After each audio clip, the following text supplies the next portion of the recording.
Cada vez mais nós encontramos na escola episódios como bullying, conflitos, indisciplina, agressividade. Os estudos têm mostrado que os índices de violência, ou seja, agressões severas entre os alunos, eles não cresceram. Todavia, os episódios que mais ocorrem são o que nós chamamos de incivilidades. As incivilidades são aquelas microviolências, ou seja, pequenas agressões cotidianas em que acabam tumultuando o ambiente. Por exemplo, empurrar, cutucar, andar pela sala, interromper várias vezes, chegar várias vezes atrasada. Esses episódios, dependendo da intensidade e da duração, eles acabam por transtornar o trabalho do professor.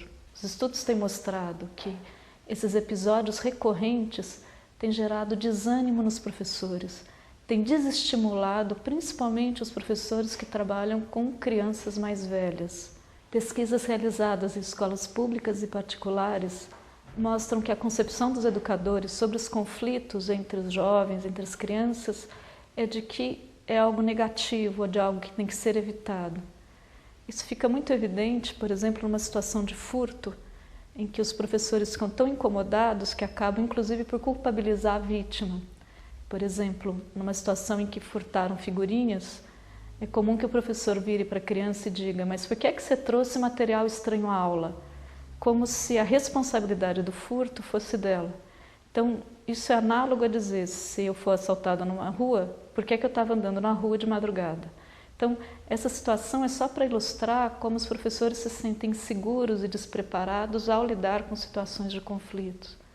Justamente por isso, eles utilizam 3 estratégias principais, que é evitar, ignorar e conter. O evitar fica muito evidente nas inúmeras regras que são feitas a partir dos conflitos, por exemplo, não trazer material estranho à aula, sentar em lugares demarcados. Outro exemplo de situações de evitar é quando um professor entra na classe e coloca ponto na lousa quando vê que a turma está agitada e quer que comece a copiar. E quando eles copiam e começam a conversar, ele fala: olha, isso vai cair na prova. Então, a cópia, a atividade pedagógica, é utilizada como controle de comportamento. Outro exemplo é a implantação de filmadores, vigilância, mapeamento de carteiras. São situações comuns que servem para evitar os conflitos. Um outro procedimento comumente usado pelas escolas é a contenção. A contenção fica muito evidente quando os professores resolvem rapidamente um conflito, geralmente de forma unilateral, dizendo: pede desculpa, devolve o que pegou. Outra forma de contenção é quando a gente usa ameaças, quando se utiliza punições. Então, quando se utiliza a terceirização do conflito, que é enviar para outra pessoa resolver, como a família, como a escola, como os especialistas da escola. Os procedimentos de contenção, junto com o evitar os conflitos, foram aqueles mais encontrados nas escolas. Um terceiro procedimento encontrado é o ignorar os conflitos. Isso ocorre principalmente quando os conflitos acontecem entre os pares, não quando ele ocorre com os adultos. Os conflitos entre os pares, eles são vistos geralmente como brincadeira da idade. Já quando ocorre entre os adultos, ele é visto como um desrespeito. Então, em situações em que os jovens insultam uns aos outros, quando eles ofendem, é muito comum o professor intervir como se fosse mera questão de indisciplina, dizendo, por exemplo: aqui nessa sala não se fala palavrão, ou simplesmente fingindo que não vê. Esse ambiente, ele passa a seguinte mensagem, de que o respeito é devido à autoridade e não a qualquer ser humano. Então fica um ambiente favorável para bullying, para maus tratos. Não raro a gente vê situações em que o mesmo insulto que foi feito com um colega, não acontece nada, mas se esse insulto é dirigido a um professor ou um funcionário, há uma intervenção muito séria da escola nesse sentido. A frequência e a intensidade dos conflitos que se repetem ao longo dos meses, elas geram um desgaste muito grande nos professores. A perspectiva construtivista dos conflitos, ela passa a trazer uma nova contribuição, porque os vê como oportunidades de aprendizagem. É justamente por meio dos conflitos que se desenvolve a autorregulação. A autorregulação é completamente diferente da contenção. Por exemplo, a regulação implica em dois sentimentos que têm forças diferentes. Eu posso querer muito o celular ou o dinheiro de outra pessoa, mas o querer me ver como uma pessoa honesta, ele regula esse meu desejo de querer, o que não me pertence. Então veja, existem dois quereres, um daquilo que não me pertence, um de querer me ver como honesto. E por meio do conflito é que eu vou vivendo essas experiências e aprendendo essa regulação. Então, por meio do conflito é que eu aprendo que eu posso sentir muita raiva, mas o querer tratar o outro com respeito faz com que eu regule essa raiva e a manifeste de maneira assertiva. Se você simplesmente contém, você está contendo sentimentos, contendo desejos, mas não trabalhando esse processo afetivo, de regulação afetiva. Então, eu posso sentir muita raiva, ter muita vontade de bater, mas o querer me ver como uma pessoa que respeita, ele regula esses outros sentimentos. E a partir dessas experiências que a criança vai tendo na escola e também na família e no ambiente em que ela interage, é que ela vai vivendo esses sentimentos diversos e construindo seus valores. Por isso que impedir o conflito é impedir que esse desenvolvimento ocorra. Na perspectiva construtivista, o conflito, além de ser visto como oportunidade de aprendizagem, o processo muda, ou seja, a nossa ênfase não é mais no produto final, como resolver, mas muito mais no que eles podem aprender a partir do ocorrido. Diante dessa perspectiva, nós trabalhamos com algumas orientações para intervir em situações de conflito.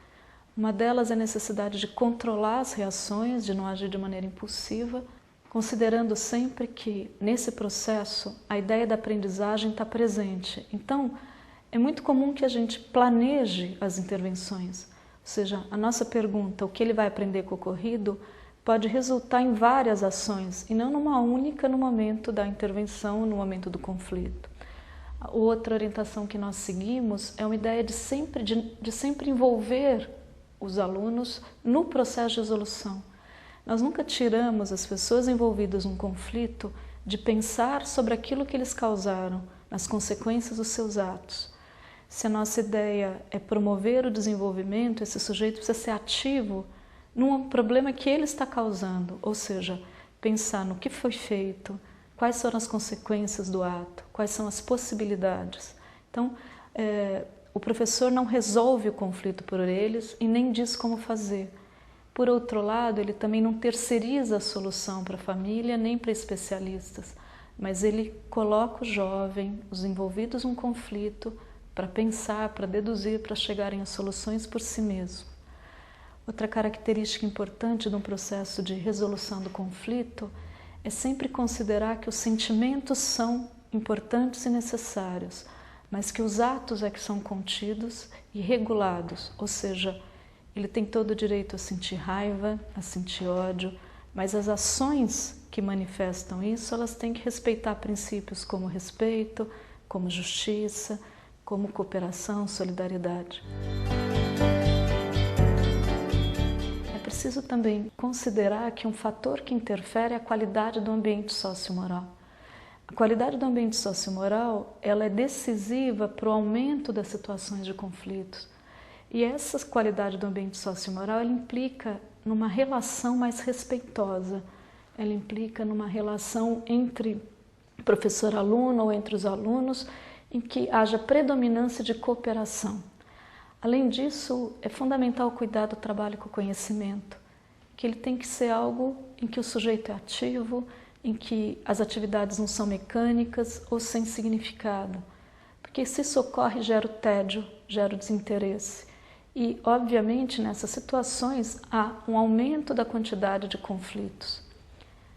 Um terceiro fator que a gente não pode desconsiderar relacionado à qualidade do ambiente sociomoral é que nós precisamos criar espaços de participação efetiva desses alunos na resolução do conflito e na gestão da própria instituição. Esses espaços de participação, eles têm ocorrido de pelo menos duas formas, por meio das assembleias e por meio dos círculos restaurativos. As assembleias, elas são espaços institucionalizados para o diálogo para conversa sobre os problemas, sobre os conflitos. Esses espaços, eles podem ocorrer de várias formas. Assembleias de nível, que é entre as séries, assembleias de classe, assembleias de professores, assembleia de escola. No momento eu vou me referir principalmente às assembleias entre os alunos, ou seja, as assembleias de classe. As assembleias servem para que os alunos coloquem aquilo que os incomodam, ou seja, que eles falem sobre os seus problemas, e também aquilo que eles gostaram, aquilo que deu certo, que compartilhem os seus êxitos. É um momento de fato em que esses alunos se apropriam dos seus conflitos e discutem sobre isso. Nesses momentos que devem ocorrer com frequência, devem ser sistematizados, ou seja, eles estarem inclusos no horário, por exemplo, toda semana durante 1 hora, ou quando eles são maiores, a cada 15 dias durante 1h30. Nesses momentos, os alunos elaboram as pautas, discutem os seus problemas e pensam em soluções para melhorar a convivência. Só que as assembleias, elas tratam de problemas de âmbito coletivo, ou seja, problemas que pertencem ao grupo, não de âmbito privado.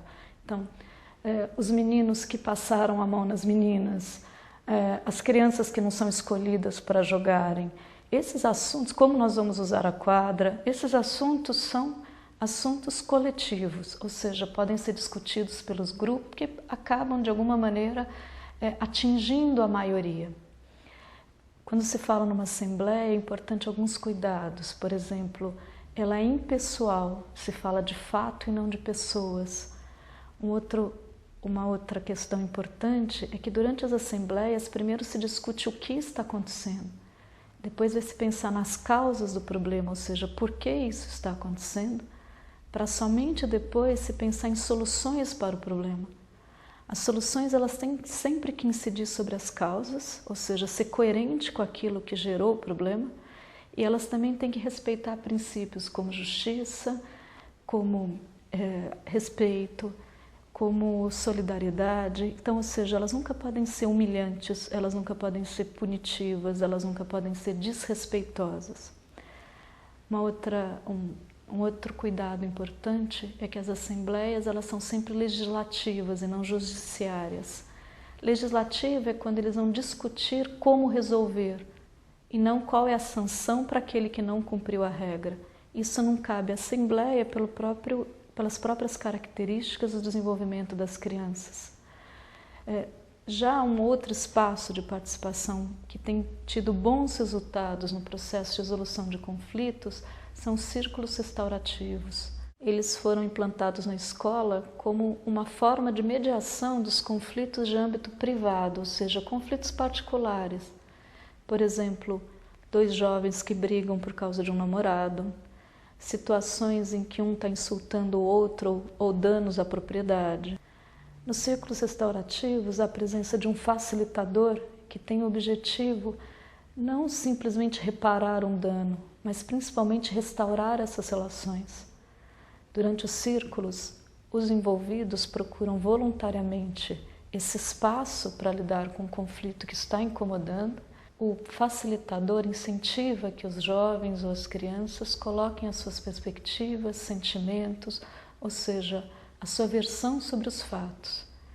E a partir das intervenções que são feitas, se buscam soluções em que as partes se comprometem a restaurar essa relação e resolver o problema.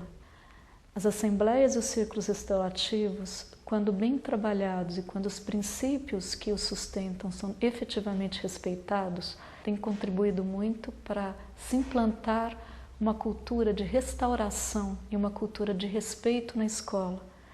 Eles têm contribuído para implantar uma cultura também do diálogo como procedimento predominante para a resolução do conflito.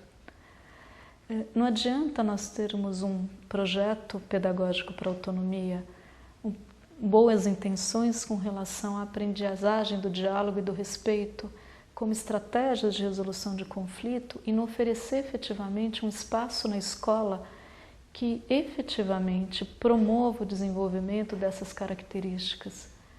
Muito mais do que um projeto para autonomia, o que nós pretendemos efetivamente é implantar uma escola que favoreça a autonomia. Muito mais do que lições de moral, o ensino direto de formas de resolução, projetos sobre paz. É preciso de fato se construir um ambiente em que haja espaços em que esses jovens, essas crianças possam aprender aquilo que eles necessitam. Então, mais do que educar para a paz, a gente precisa de uma didática do conflito. E para isso é preciso preparo, é preciso formação e é preciso também todo um planejamento em que as relações interpessoais passam a ter um lugar tão importante quanto as outras áreas do currículo.